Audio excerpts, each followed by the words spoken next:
반갑습니다.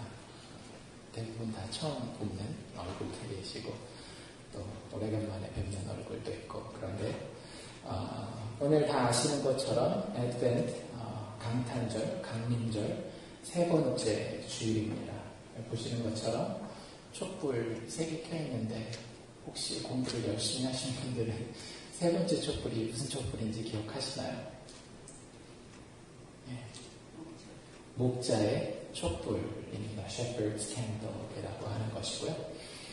의미는 joy, 기쁨이라고 하는 의미를 담고 있습니다. 여러분들 2018년도 언제 시작했는지 기억나시는지 모르겠어요. 근데 벌써 마지막 달이고요. 마지막 달도 이미 절반을 보냈습니다. 다음 주일 지나고 나면 이제 곧 크리스마스가 되는데요.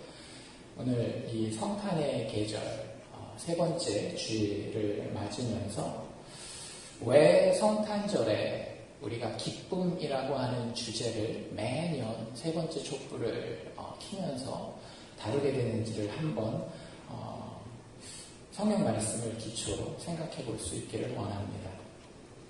주보 읽으신 분들은 혹시 뒤에 이제 영어로 된 거를 보셨는지 모르겠는데 거기에 우리의 기쁨을 표현하는 영어 표현으로 이런 표현이 나와 있더라고요. Resilient joy. Resilient라고 하는 단어는 무슨 뜻인가 하면요, 꺾을 수 없는 걸 이야기하는 거예요. Resilient. 꺾을 수 없는. 그리스도인이 가지고 있는 기쁨은 꺾을 수 없는 기쁨입니다. 성경을 볼 때 우리에게 말이 되지 않는 부분들이 많이 있어요. 그 중에 하나가 오늘 우리가 생각해 볼 기쁨에 대한 권면입니다. 오늘 우리가 본 본문들 중에 빌립보서 말씀, 우리가 4장 말씀 함께 봤는데요. 빌립보서의 사도 바울이 빌립보 교회 성도들에게 전하고 있는 마지막 권면이 있습니다. 빌립보 교인들에게 어떻게 보면 이 빌립보서라고 하는 서신은 사도 바울의 유언과도 같은 그런 메시지인데요.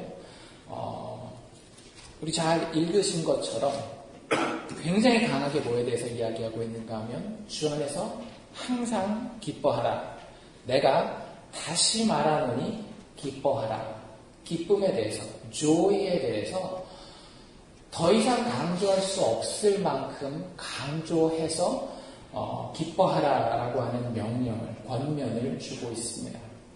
우리가 성탄의 계절을 지내면서요, 주님의 오심을, 이미 2000년 전의 오심을 기념할 뿐만 아니라 다시 오실 주님을 기대하는 한 가지 중요한 기독교인의 삶의 태도는 무엇인가 하면 기쁨입니다. 여러분들 얼굴을 한번 집에 가서 거울로 쳐다보실 수 있기를 바랍니다. 그리스도인들이 세상 사람들도 그런 얘기 하죠. 나이 40 넘으면 자기 얼굴은 자기가 책임져야 된다라는 이야기를 해요. 세상 사람들도 그런 얘기를 하는데 예수 믿으면서 우리의 얼굴이 과연, 물론 얼굴만 얘기하는 게 아닌 건 아시죠? 우리의 삶과 마음의 태도와 주님이 주신 모든 것들을 다룰 때에 우리의 삶에 정말로 믿음에 합당한 기쁨이 있는지를 살피는 것은 굉장히 중요한 주제입니다.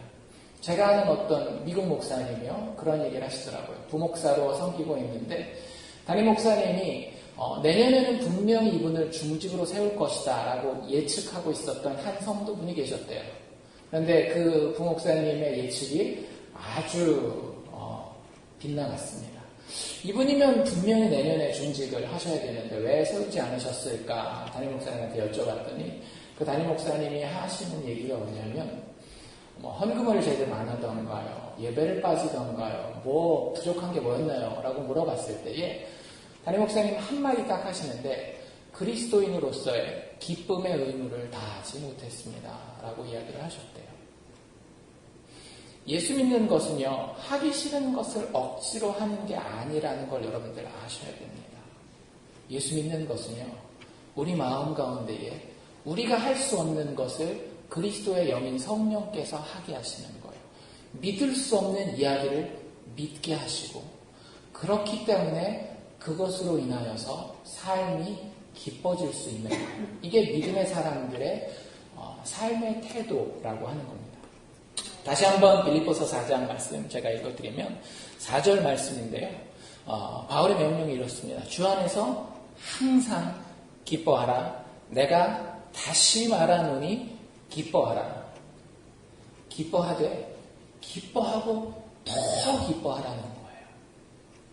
이 정도까지 강하게 이야기하는 것이 성경에 많지 않습니다. 굉장히 중요하게 우리에게 이야기를 하고 있고요.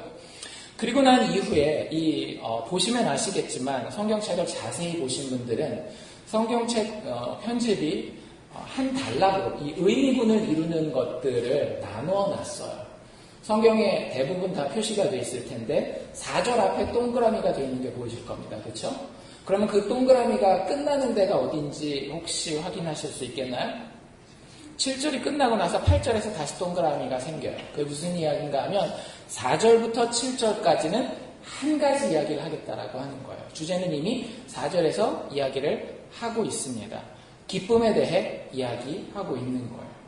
그런데 이 성경 말씀을 그 단락을 짧지만 쭉 읽어 내려가다 보면 5절에 기쁨과 도대체 무슨 상관이 있을까 하는 또 다른 명령이 사실은 보조적인 명령인데요. 이렇게 기록이 되어 있습니다. 너희 관용을 모든 사람에게 알게 하라 라고 이야기를 합니다. 우리가 보통 한국말로 관용이라고 하면 여기에서의 의미가 잘 연결이 안 되실 거예요. 왜 갑자기 기뻐하라고 얘기를 했다가 관용을 베푸는 사람, 이게 어떻게 연결되는 건가, 각각 다른 명령인가 생각하실지 모르는데 아니요, 연결된 명령입니다. 왜냐하면 여기 나와 있는 너희의 관용이 알려지게 하라라고 하는 그 헬라어 단어가 뭐냐면 오늘 이렇게 외래어도 한번 배워보십니다. 에피에이케스라고 하는 단어예요. 짧은 단어인데 에피에이케스라고 하는 단어가 에피가 on, 어디 위에라는 뜻이고요. 에이케스, 에이코라고 하는 헬라어 단어는 무슨 뜻이냐면 같은 이런 뜻입니다. 그래서 그 단어를 두 개를 합치면 어떤 뜻이 되는가 하면 선에 정확하게 딱 맞춰주는 이런 뜻이에요. 그래서 공평함이라는 단어로도 쓰이고요. 그래서 그 공평하다라고 하는 것은 어떤 상황에 적당하다라는 그런 뜻으로 쓰이게 됩니다.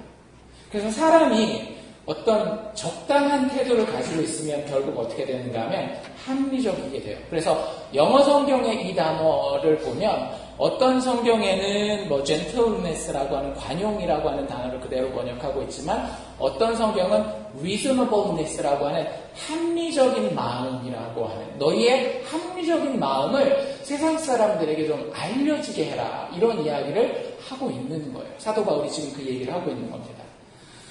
우리가 인생을 살아갈 때에 예수 믿는다라고 하면 예수 믿는 사람으로서의 적당한 논리적인 구조가 있고요. 그 논리 때문에 나오게 되는 마음의 태도가 있고 그 마음의 태도 때문에 가지게 되는 삶의 방향성이 있다라고 하는 거예요. 그게 당연한 거라고 하는 거예요. 아주 합리적이라고 하는 거예요. 여러분들 한번 생각해 봅시다. 미국에서 우리 한국에서는 63 빌딩 얘기를 들으시겠지만 여기서 새로 지은 그 그라운드 지로에다가 지은 빌딩 1000탑에다가 여러분들 올려 놓았다라고 해보세요. 거기서 합리적인 마음 태도는 어떤 건가요? 속이 편하고 막 지 맘대로 그 위에서 막 장난하고 그게 합리적인 건가요? 아니죠. 그 위에 올라갔을 때는 당연히 두려워할 줄 알고 무서워할 줄 알아야 되는 거예요. 반면에 우리 아버지가 백만장자예요. 그런데 여러분들 오늘 점심은 뭘 먹지? 오늘 저녁은 굶으면 어떡하지? 이게 합리적인 태도인가요? 아닌가요? 아니죠. 내 아버지가 백만장자면은요 내 마음 가운데 합리적인 태도는 뭐냐면은요 밥 걱정 안 하는 게 합리적인 태도라고 하는 겁니다.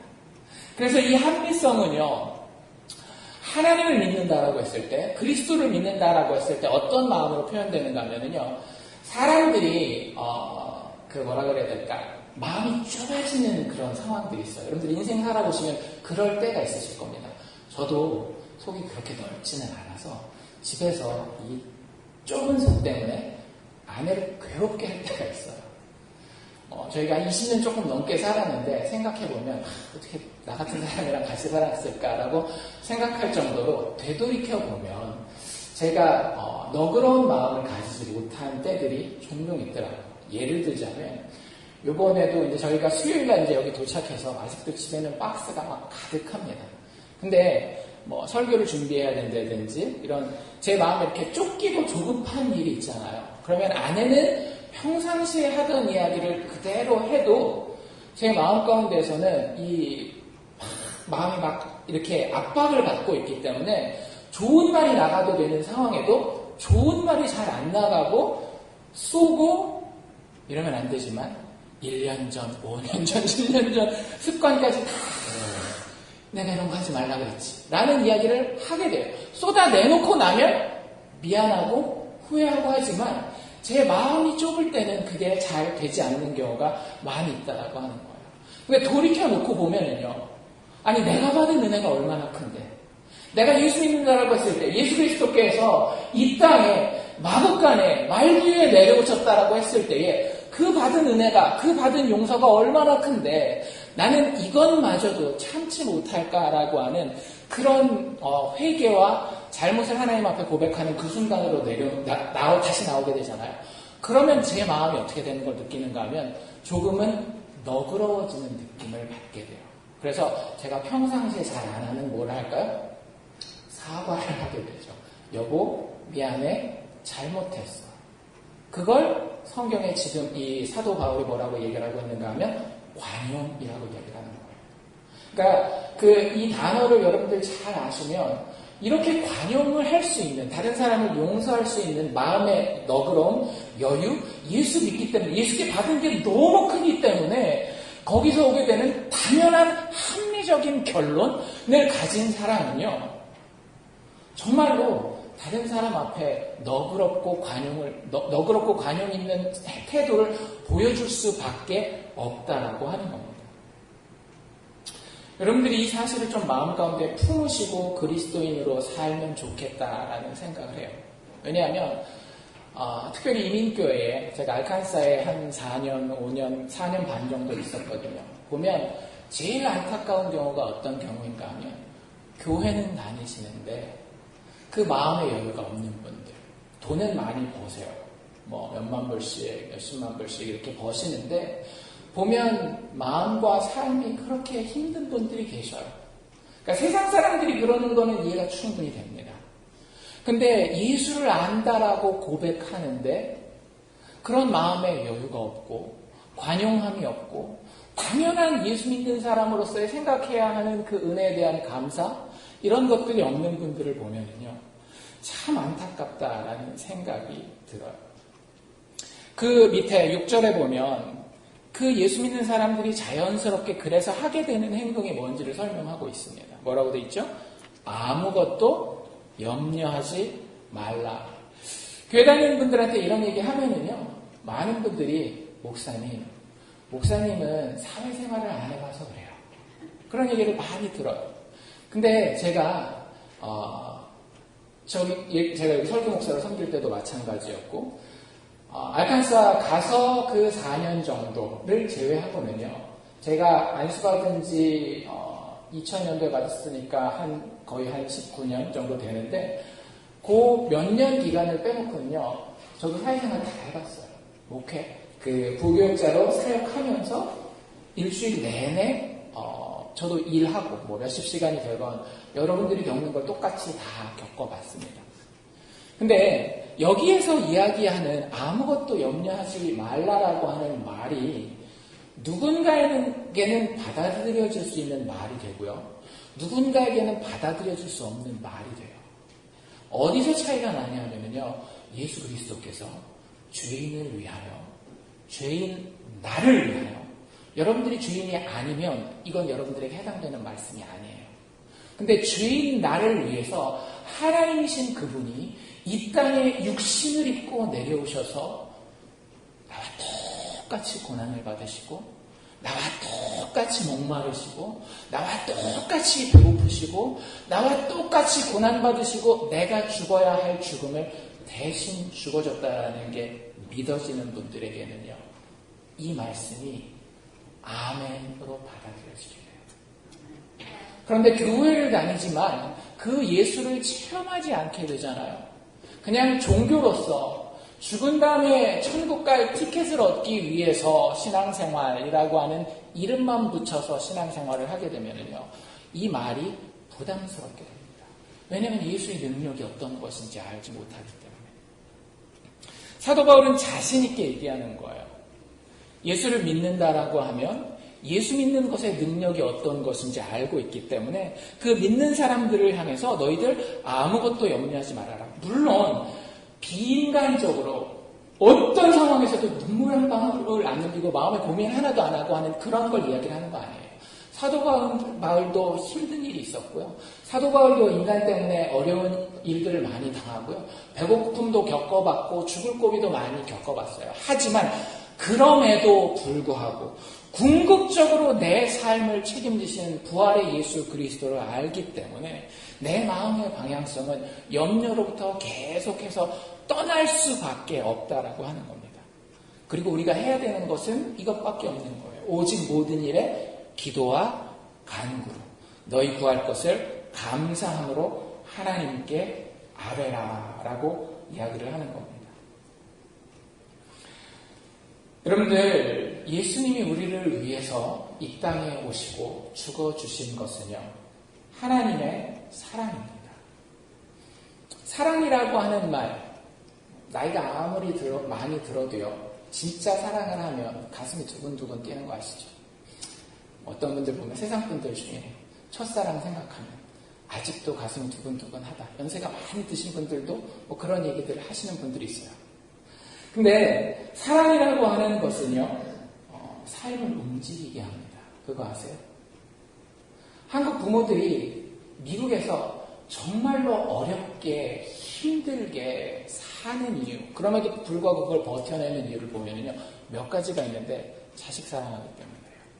근데 여러분들 누구를 사랑하기 때문에도 우리가 열심히 하지만 더 우리의 삶을 기쁨 가운데에 능력 있게 만드는 건 뭐냐면요, 사랑받고 있다라는 걸 알 때, 내가 진짜 사랑받고 있다라고 하는 걸 알 때 그 인생은요, 기쁘게 헌신할 수 있어요. 제가 아는 분들 가운데 이런 분들이 있어요. 남편과 아내가 미국에서 정말로 힘들게 살아요. 근데 남편들이 세상에서 일을 하다 보면 힘든 때들이 생기잖아요. 사업적으로나 뭐 여러 가지 사회적인 지위로나 이런 때 어려운 일이 생길 때가 있단 말이에요. 근데 지혜롭지 못한 아내들은 항상 어떻게 할까요? 그것 때문에 수입이 줄어들고 그것 때문에 가정이 힘들어지고 하면 바가지를 막 긁어요. 근데 정말로 믿음으로 제대로 서는 가정들 보면은요, 아내가 거기서 뭐라고 얘기를 하는가 하면, 당신이 이 사업하다가 망해도 걱정하지 마. 내가 당신 옆에 붙어 있어. 내가 당신 하나가 존재하는 것으로 나는 만족해. 그러면 그 남편은요, 뭐든지 합니다. 그것도 기쁘게 해요. 나를 알아줄 뿐만 아니라 나를 사랑하는 사람이 있다는 것을 아는 것은요, 그 사람으로 하여금 죽음을 이기게 해요. 여러분들, 누가 우리를 그렇게 사랑하는지 아세요? 하나님이 우리를 그렇게 사랑하십니다. 그 하나님이 우리가 기뻐하기를 원하시는 거예요. 여러분들, 성경에 나와 있는 모든 명령들은요, 율법이 아니에요. 물론 율법입니다. 근데 율법은 몽학선생이라고 되어 있어요. 우리가 그걸 지켜서 구원받는 게 아니에요. 십계명도 보시면은요, 출애굽기 19장, 20장에 이렇게 쭉 나와 있는데 보면, 십계명이 등장하기 이전에 십계명이 1절부터 나와 있는 게 아니라 3절부터 나와 있어요. 왜 그럴까요? 너희들 이 계명 지켜라, 이 계명 지켜라, 계명 지켜라. 계명 지키면 내가 애굽 땅에서 탈출시켜서 약속의 가나안 땅에 넣어주겠다, 이 얘기가 아니거든요. 그 전에 20장 1절 2절에서 뭐라고 이야기를 하는가 하면, 내가 너희를 이미 구원하였다. 내가 너희를 이미 구원하였다. 너희를 사랑했어. 내가 너희를 사랑하는데 같이 사랑하자. 사랑하려면 어때요? 알아야 되잖아요. 이 사람이 고기를 좋아하는지 해물을 좋아하는지 알아야 그 사람을 사랑해 줄 거 아닙니까? 그래서 하나님이 자기가 좋아하는 걸 이야기하는 거예요. 하나님의 정의, 하나님의 공평, 하나님의 자비하심, 하나님의 은혜를 명령의 형식으로 풀어낸 거예요. 너희가 정말 이러면 좋겠어. 이게 좋은 거거든. 내가 너희를 만들었잖아. 내가 너희를 모르겠어? 나 너희 알아. 그러니까 이렇게 사랑하자. 그게 성경에 기록되어 있는 율법들인데요. 그 하나님 우리를 너무너무 사랑하셔서 우리에게 주신 말씀 중에 하나가 우리가 읽었던 스바냐 3장 말씀이에요. 기뻐하라고 이야기하죠. 그게 율법이 아니라니까요. 시온에 따라 노래할지어다. 이스라엘아 기쁘게 부를지어다. 예루살렘 따라 전심으로 기뻐하며 즐거워할지어다. 안 하면 혼난다? 아니라고요. 이게 이렇게 좋고 기쁜 건데 같이 노래하자. 같이 놀자. 아가서의 표현이라고 하면 내 사랑하는 자여 일어나서 나와 함께 가자. 이 기쁨을 나와 함께 누리자. 그 근거가 뭐냐면요. 15절에 3장 15절에 스바냐서 여호와가 너의 형벌을 제하였고 너의 원수를 쫓아내셨다라는 거예요. 구약 백성들은 이게 뭔 뜻인지 몰랐어요. 근데 우리는 압니다. 예수께서 우리의 형벌을 제하시기 위해 어떻게 하셨어요? 십자가에 올라가서 우리가 죽어야 할 그 자리에서 대신 죽어주셨습니다. 우리의 최고의 원수는요, 우리의 못됨이에요. 성경은 그것을 우리의 죄라고 부릅니다. 우리의 무지함이에요. 그것도 죄입니다. 우리의 못난이에요. 우리의 죄입니다. 그런데 그 모든 죄와 사망까지도 너의 원수를 하나님이 십자가 위에서 쫓아내셨다라고 하는 거예요. 그리고 뭐라고 이야기하고 있어요? 이스라엘의 왕 여호와가 너희 중에 있으니. 이걸 네 글자로 뭐라 그럴까요? 이게 단어가 좀 바뀌어서 헷갈리실지 모르겠지만 꼭 아셔야 되는 단어 뭐예요? 임마누엘. 이스라엘 왕 여호와가 The Lord is with you. 하나님께서 여호와께서 너희와 함께 계시니 내가 다시는 화를 당할까 두려워하지 아니할 것이다. 17절로 넘어오면 너의 하나님 여호와가 너의 가운데 계시니 찬양하시죠. 너의 하나님 여호와가 너의 가운데 계시니 임마누엘 하시는 그 하나님이 계시니 그는 구원을 베푸실 전능자, 사랑하실 뿐만 아니라 그 사랑을 이루실 능력이 있으신 거예요. 그 증거가 어디에 있어요? 죽음을 이기고 다시 일어나신 부활이 있지 않습니까? 그가 너로 인하여 기쁨을 이기지 못하여 하시고 하나님이 부족한 우리를 보면서요 너무너무 좋아하세요. 여러분들 애들 키워보신 지가 너무 오래되셨어요. 1살 때 말 트이고 걷기 시작하기 전에 그때 아이들 기억나세요? 저도 벌써 20년 전 이야기라서 잘 기억은 안 나지만 근데 그랬을 것 같아요. 그랬어요. 아이가 그때 걷다가 어떻게 해요? 뚜벅뚜벅뚜벅 걸어서 갑자기 우사인 볼트처럼 막 100m 달리기를 하겠습니까? 못하잖아요. 걷다가 이리 비틀 저리 비틀 이렇게 쓰러지고 저렇게 넘어지고 할 때 뒤통수를 딱 때리면서 야 이놈아 넌 아직도 걸음을 그렇게 못 걷냐? 이렇게 이야기하는 부모가 어디 있겠냔 말이에요. 이 아이가 걸어가는 것 그 자체만으로도 살아있는 것 그 자체만으로도 숨 쉬는 것 그 자체만으로도 부모의 마음은 너무나 좋은 거예요. 그게 우리 하나님의 마음이시라고요. 그가 너로 인하여 기쁨을 어떻게 이길 수가 없는 거예요. 하나님이 그러신 거예요. 온 우주의 창조자께서 이 부족한 나 하나를 보고 하나님이 그렇게 좋으신 거예요. 기쁨을 이길 수가 없는 거예요. 창피함을 무릅쓰고도요 춤을 추시는 거예요. 너를 참참히 사랑하시고 너로 인하여 즐거이 부르며 여기서 부른다는 건 뭐냐면요 곡조를 한 곡 뽑으셨다는 얘기입니다. 하나님이 나 때문에 노래를 부르셨다는 거예요. 기뻐하시리라. 여러분들 왜 우리 보고 기뻐하라 그러는지 아시겠어요? 하나님이 십자가에서 우리를 위해 그렇게 고난당할 때도요 기뻐하시면서 고난받으신 거예요. 내가 너 구할 생각하니까 내가 너 성장할 생각을 하니까 너무 기쁘고 좋다. 너도 같이 기뻐하면 좋겠다. 좋은 거 있는데 같이 나누면 좋겠다. 여러분들 이것이 믿어지는 자의 당연한 마음이 적당하며 합리성이며 너그러우며 관용이라고 하는 겁니다. 이런 사람은요 아까 우리가 읽은 것처럼 모든 일에 염려하기보다는요 구할 것을 그저 감사함으로 하나님께 아뢰일 수밖에 없는 거예요. 그렇게 안 하면 큰일 난다 이게 아니라 그럴 수밖에 없는 거라고. 이거 말고 무슨 다른 길이 있겠어요. 그 사랑을 알았는데 그리하면 결론 7절에 나와 있죠. 뭐라고 나와 있어요? 모든 지각에 뛰어난 하나님의 평강. 영어 표현도요, 굉장히 멋있어요. The peace of God which transcends all understanding. Think about it. Kids, are you wise? Do you have some wisdom? You want to be wiser?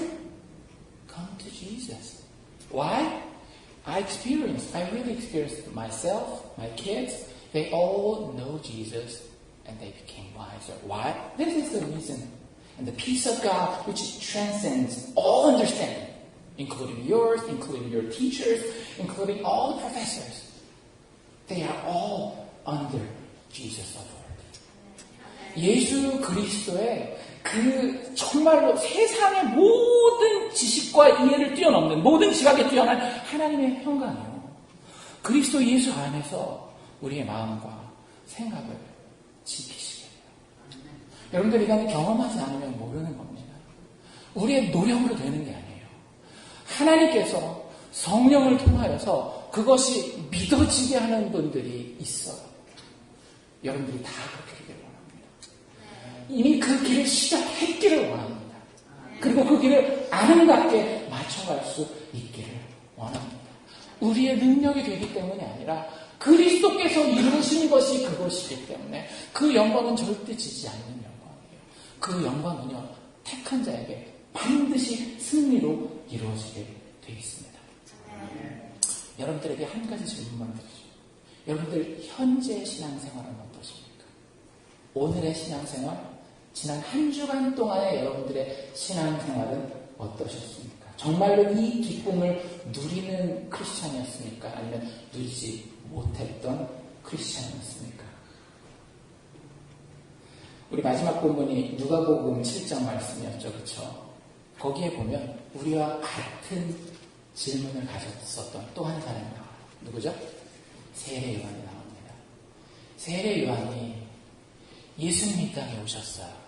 근데 그 예수님이 자기의 정말 기쁨을 가져다 줄 거라고 기대를 했었거든요. 근데 배경을 아시는 분들은 아시겠지만 누가복음 7장의 세례 요한은 지금 어디 살고 있게요? 보기를 드릴까요? 1번 예루살렘, 2번 플러싱 뉴욕, 3번 서울 코리아, 4번 딴데. 예, 제 답은 항상 4번입니다. 지금 어디 살고 있는가 하면 감옥에 살고 있어요. 세례요한이 지금 감옥에 갇혀 있습니다. 자신의 모든 기쁨을 추구할 수 있는 길들이 막혀 있는 거예요. 여러분들에게도 그런 순간들 있지 않나요? 그래, 내가 예수의 사랑을 받아. 또 이렇게 기뻐하라고 얘기하셨어. 기뻐는 해야 되겠는데 기뻐할 수 있는 모든 통로가 막혀 있는 것이 사실은 감옥인 거예요. 게다가 세례 요한이 불출한 종이었나요? 충실한 종이었나요? 주님이 정말 충실한 종 아니었나요? 우리 집으로 얘기하면 신앙생활 정말로 열심히 하고 있는데 자기의 삶의 모든 전후 좌우에서 기쁨의 길이 막히는 거예요. 그때 뭐라고 질문합니까? 오실 그이가 당신이 옵니까? 아니면 우리가 다른 일을 기다리니까. 우리도 이렇게 질문하지 않나요? 예수님이 정말 나에게 기쁨을 주실 그분 맞습니까? 아니면 딴 분을 기다려야 됩니까? 물질? 세상 친구? 세상 명예? 건강? 이 세례 요한에게 예수님은 이렇게 대답하셔요. 너희가 가서 보고 들은 것을 요한에게 고하되 소경이 보며 안진뱅이가 걸으며 문둥이가 깨끗함을 받으며 귀머거리가 들으며 죽은 자가 살아나며 가난한 자에게 복음이 전파된다 하라. 굉장히 엉뚱한 대답이죠. 당신이 정말로 기쁨의 근원이 맞습니까? 내가 지금 감옥에 갇혀 있는데 당신이 정말로 나에게 기쁨을 줄 수 있는 분이 맞습니까? 라고 물어봤는데 예수님이 이사야 성경에 있는 그 구약의 예언을 인용하는 거예요. 이게 메시아에 대한 예언이거든요. 29장이라든지 35장이라든지 뭐 뒤에 42장, 61장 조금씩 이 메시아에 대한 예언을 보면 소경이 보고 안지뱅이가 걷고 귀머거리가 듣고 이런 이야기가 나와 있어요. 그러니까 그걸 그대로 인용하는 거예요. 걱정하지 마. 하나님이 약속한 메시아가 평화를 가져다주고 기쁨을 가져다줄 거야. 그런데 이 이야기를 들을 때요, 세례 요한에게 정말로 큰 질문이 생겼을 겁니다. 왜냐하면 이사야의 예언 가운데에 세례 요한이 꼭 기다리고 있었던 게 한 게 있었어요. 이사야가 소경이 눈뜰 것이다. 오케이, 나도 알고 있어. 안지뱅이가 걸을 것이다. 오케이, 알고 있어. 귀머거리가 들을 것이다. 알고 있어. 가난한 자에게 복음을 전파될 것이다. 오케이, 알고 있어. 그거 예수님이 하는 거 알고 있어. 근데 자기는 지금 어디 있어요? 감옥에 있죠. 근데 이사야의 예언은 어떤 얘기가 나와 있냐면요, 갇힌 자에게 자유. 그러니까 이 이사야의 예언을 분명히 알고 있었을 거란 말이에요, 세례 요한이. 예수님의 말 맨 마지막에는 무슨 얘기가 나오기를 기대하고 있겠어요? 감옥에 갇힌 너를 내가 끌어내서 네 인생으로 피겨해주겠다. 이 이야기를 기대하지 않겠어요? 근데 여러분들 집에 가서 누가 보면 다시 한번 확인해 보십시오. 그 얘기만 빠져 있어요. 이사야에 나와 있는 모든 메시아의 예언 중에 갇힌 자가 자유롭게 되는, 포로된 자가 풀려나는 것, 이것만 예수님이 쏙 빼놓고 얘기를 하는 거예요.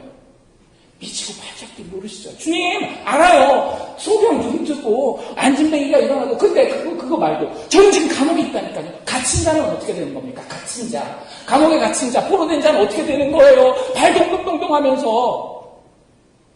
여러분들 다시 한번 들어보십시오. 그 말 대신 예수님 무슨 말씀을 하시는지.